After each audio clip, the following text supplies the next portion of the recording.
Welcome to Let Me Fix This. Enjoy the video. You start by collecting what matters: your voter ID number and a government photo ID, plus proof of the new address. Once done, open the Election Commission portal or call the state election office. This begins the online or phone status check. Make sure to sign in with any required OTP or account credentials. Otherwise, you'll hit a roadblock. If you're using a form number like Form 6, keep that handy, because you'll need it for the next verification steps. On the portal, select the address change or application tracking option, enter your voter ID or application ID, and complete any OTP verification. Once submitted, the system will show a status: pending, under scrutiny, or updated. Note the exact wording and the reference number because that speeds any future queries.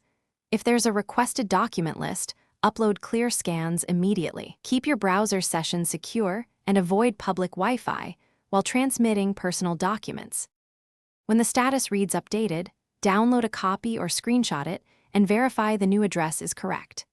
If it's pending or rejected, read the reason carefully and upload the missing proofs or correct mistakes right away. Small errors cause delays.